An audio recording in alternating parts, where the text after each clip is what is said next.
हाय, मेरा नाम है शुभम शंकरधर और अपनी इस सीरीज के अब हम अगले पड़ाव पर पहुंच गए हैं। इस पड़ाव पर हम बात करेंगे डेरिवेटिव्स की, हम बात करेंगे ऑप्शंस की, हम बात करेंगे फ्यूचर्स की।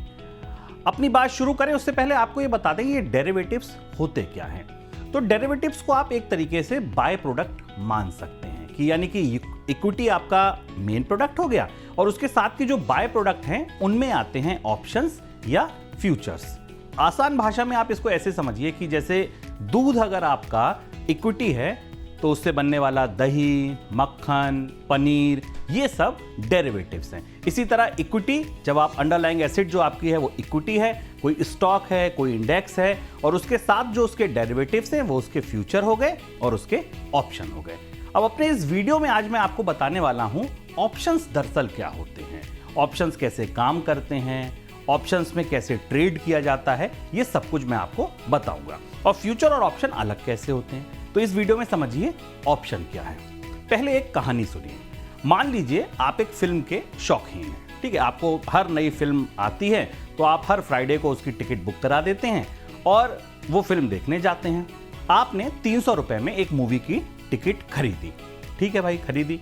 अगले हफ्ते शुक्रवार को जब वो फिल्म लगी तो पता चला सुपर डुपर हिट है और सारे पिक्चर हॉल भर गए हैं, हाउसफुल है। और इस मौके का फायदा उठाकर जो थिएटर वाले लोग थे उन्होंने उसकी टिकट का भाव बढ़ा दिया। वो टिकट का भाव मान लीजिए कि 600 रुपए हो गया। लेकिन आपको कोई टेंशन नहीं है, क्यों? क्योंकि आप तो 300 रुपए में ही फिल्म देखेंगे, क्योंकि आपके पास पहले से शो की टिकट है।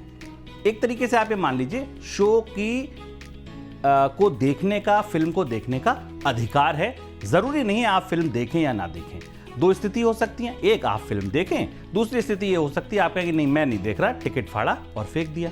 यही होगा ना, बस यही ऑप्शन है। आपको भविष्य में कुछ खरीदने या बेचने का जो हक दिलाता है लेकिन मजबूरी नहीं बनाता है, यानी कि राइट तो है, ऑब्लिगेशन नहीं है। आपको हक है, आप चाहें तो खरीदें, चाहें तो ना खरीदें, लेकिन ऐसा कोई जरूरी नहीं है कि नहीं अगर आपने ऑप्शन खरीद लिया तो आपको ऐसा करना ही है। अब ऑप्शन होते क्या हैं? ऑप्शन जैसे इसका नाम से ना विकल्प, तो यहां पर दो विकल्प होते हैं। एक होता है बाय का और एक होता है सेल का, यानी कि एक होती है कॉल और एक होती है पुट। ऑप्शन एक विकल्प है, एक राइट है जो आपको किसी स्टॉक को एक तय कीमत पर भविष्य में खरीदने या बेचने की अनुमति देता है, लेकिन ये जरूरी नहीं है कि आप वो करें। आपके पास पूरा हक है कि ऑप्शन का इस्तेमाल करें या उसे छोड़ दें। जैसे मैंने आपको मूवी के टिकट के स्थिति में बताया कि अगर आपको फिल्म पसंद ना आए तो आप जा ही ना पाएं। ऐसी स्थिति हो कि आपको या तो लगे कि नहीं मुझे इस फिल्म में नहीं जाना है या फिल्म पसंद नहीं आई, तो आपका नुकसान मैक्सिमम कितना होगा? वो 300 रुपए का, जिसकी आपने टिकट खरीदी थी। ठीक वैसे ही ऑप्शन का भी होता है, एक छोटा सा प्रीमियम। उतना ही रिस्क इस प्रीमियम में होता है। अब आप ये पूछेंगे कि भाई ठीक है, ऑप्शन में क्या क्या चीजें होती हैं? तो ऑप्शन में दो चीजें होती हैं, एक होती है कॉल, एक होती है पुट। कंफ्यूज बिल्कुल मत होइए। कॉल मतलब जब आपको ये लग रहा हो कि जब आप जो एसेट या जो इक्विटी या जो इंडेक्स खरीद रहे हैं ये आने वाले दिनों में ऊपर जाएगा, तब आप उसकी खरीदते हैं कॉल। और जब आपको लगता है कि इस एसेट की या इस अंडरलाइंग एसेट की कीमत नीचे जाएगी, तब आप खरीदते हैं उसकी पुट। भविष्य में सस्ता खरीदने का जो अधिकार है वो कॉल दिलाता है और भविष्य में सस्ते में बेचने का जो अधिकार दिलाता है, ऊंचे दाम पर बेचने का जो अधिकार दिलाता है, वो है पुट ऑप्शन। ध्यान दीजिए, इसमें आप असली स्टॉक ना खरीदेंगे ना बेचेंगे, आप सिर्फ उसका हक खरीदेंगे और उसका हक बेच देंगे। अब तीसरी चीज, ऑप्शन की ट्रेडिंग होती कैसे है? असली खेल शुरू होता है यहां पर, क्योंकि यह है ट्रेडिंग। अब आई बात पैसे की। उदाहरण से समझिए, मान लीजिए कि कोई एक एक्स कंपनी है, उसका स्टॉक 2500 रुपए का है, ठीक है। आपको लगता है अगले एक हफ्ते में ये 2700 रुपए पहुंच जाएगा, यानी कि यहां से 200 रुपए की रैली एक हफ्ते में आ जाएगी। तो आप क्या करेंगे? आप 2600 रुपए या 2700 रुपए के स्ट्राइक प्राइस मतलब जहां तक पहुंचने की उम्मीद आपको है, वहां की एक कॉल खरीद लेंगे। अब मान लीजिए वो कॉल आपको मिली 50 रुपए में, ठीक है, जिसका स्ट्राइक प्राइस 2600 आपने मान लिया कि 2500 पे है, 2700 जाएगा, मैं 2600 की कॉल खरीदता हूं। अब एक हफ्ते बाद क्या होगा? या तो वो स्टॉक 2700 पहुंच जाएगा और आपकी जो कॉल की ऑप्शन होगी जो 50 रुपए की है वो बढ़कर हो सकता है 70 रुपए, 80 रुपए, 100 रुपए हो जाए। तो आप उस ऑप्शन को बेच सकते हैं। 50 रुपए का ऑप्शन 100 रुपए में बेचा तो आपके पैसे डबल हो जाएंगे।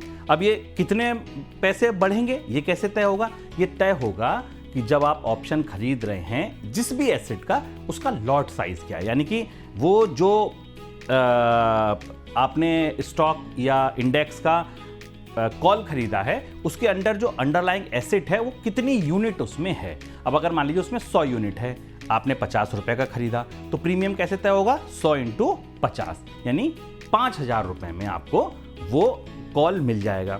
अब आ गया मान लीजिए वो 100 रुपए पे, तो 100 इंटू 100 यानी कि 10,000, तो यानी कि 5,000 रुपए आपके 10,000 हो जाएंगे। अब मान लीजिए इससे उल्टा हो जाए कि आपने सोचा कि ये 2700 पहुंचेगा, लेकिन वो जो कंपनी थी वो 2500 से नीचे घट के 2400 रह गई, 2300 रह गई, 2000 रह गई, कुछ रह गई। तो दो स्थितियां होंगी, या तो 50 रुपए का जो प्रीमियम होगा वो घट के 40, 30, 20, 10 कुछ रह जाएगा, यही होगा ना। तो या तो आपको वो 50 रुपए का जो आपका कॉल ऑप्शन है उसको आप 40 रुपए में बेच देंगे, 30 रुपए में बेच देंगे। मैक्सिमम लॉस कितना होगा? मैक्सिमम लॉस 5,000 रुपए होगा। इससे ज्यादा लॉस किसी भी स्थिति में नहीं हो सकता, भले वो कंपनी आधी रह जाए या वो कंपनी बिल्कुल शून्य हो जाए। आपका जो नुकसान है वो एक स्थिति यानी 5,000 रुपए इस एग्जाम्पल के हिसाब से, इससे ज्यादा नहीं हो सकता। अब बात यह आती है कि ऑप्शन की जरूरत क्यों पड़ती है। तो देखिए, ऑप्शन ट्रेडिंग उनके लिए है जिनके पास पूंजी कम है और ज्यादा मौका लेना चाहते हैं। मान लीजिए मैं 5,000 रुपए मेरे पास पूंजी है, अब अगर मैं कैश मार्केट में जाऊंगा और 2,500 रुपए का स्टॉक खरीदूंगा तो मुझे मिलेंगे सिर्फ 2 स्टॉक, जबकि उसी का अगर मैं ऑप्शन खरीद लूंगा, कॉल या पुट खरीद लूंगा, तो सिंपल सी बात है कि मुझे 100 शेयरों में ट्रेड करने का राइट मिल जाएगा। जोखिम निश्चित है, प्रीमियम से ज्यादा जोखिम नहीं होता है। यानी कि अगर स्मार्ट ट्रैकिंग है और लंबी इन्वेस्टमेंट नहीं है, आपको लगता है कि एक निश्चित समय में, थोड़े समय में आप मूव ला सकते हैं, बाजार की वॉलेटिलिटी का फायदा उठा सकते हैं, तो निश्चित सी बात है ऑप्शन ट्रेडिंग आपके लिए है। इसके अलावा अच्छे ट्रेडर्स ऑप्शंस का इस्तेमाल दरअसल अपने जो सौदे होते हैं कैश के या फ्यूचर के, उनकी हेजिंग के लिए भी करते हैं। इस वीडियो में आपने ये समझा कि ऑप्शन क्या होते हैं, ऑप्शन हम कैसे बेचते हैं, ऑप्शन हम कैसे खरीदते हैं, क्यों खरीदते हैं। आगे आने वाले वीडियोस में मैं आपको बताऊंगा कि ऑप्शन और फ्यूचर में अंतर क्या होता है, ऑप्शन की स्ट्रेटजीज कैसे बनाई जाती हैं, ऑप्शंस कैसे ट्रेड कैसे किए जाते हैं, ये सब कुछ हम आपको बताएंगे। लेकिन चलते चलते रैप अप करना जरूरी है क्योंकि विषय थोड़ा जटिल है। कहानी एक बार फिर से सुनिए। 300 रुपए की एक टिकट आपने खरीदी अगले हफ्ते लगने वाली फिल्म की। वो टिकट ऑटोमेटिक 600 रुपए की हो गई क्योंकि फिल्म बड़ी थी। आपके पास दो ऑप्शन, आप वो फिल्म देखें या ना देखें, कुल नुकसान 300 रुपए, यानी कि ऑप्शन में नुकसान पहले दिन तय होता है कि इससे ज़्यादा नुकसान नहीं हो सकता। अब वो जो 300 रुपए की टिकट है, अगर वो राइट ट्रांसफरेबल है, आप क्या कर सकते हैं, 300 की टिकट 600 की बिक रही है। अब आपके पास दो ऑप्शन है, या तो आप 600 की फिल्म देख लीजिए, ठीक है, या आप क्या कर सकते हैं कि भाई 300 की टिकट 600 की बिक रही है ना, आप गए और आपने कहा कि भाई मेरे पे तो समय नहीं है, मैं तो जा रहा हूँ बाहर घूमने, या मुझे इस फिल्म में, इस हीरो में, इस हीरोइन में, इस तरह की फिल्मों में इंटरेस्ट नहीं है, मेरी टिकट आप ले लीजिए। ये 300 वाली टिकट मैं आपको 500 रुपये में दे रहा हूँ। अगर आप मार्केट से खरीद रहे हैं 600 में मिल रही, तो या तो 600 में ले लीजिए, 550 में ले लीजिए, 550 में ले लीजिए, और आपने वो जो हक हासिल किया था उस हक से ही आपने उस हक को ट्रांसफर किया और मुनाफा कमा लिया। बस यही ऑप्शन करता है कि जो प्रीमियम होता है उसको खरीदता है, उसको बेचता है और उससे मुनाफा कमाता है। शुक्रिया। Investments in securities market are subject to market risks. Read all the related documents carefully before investing.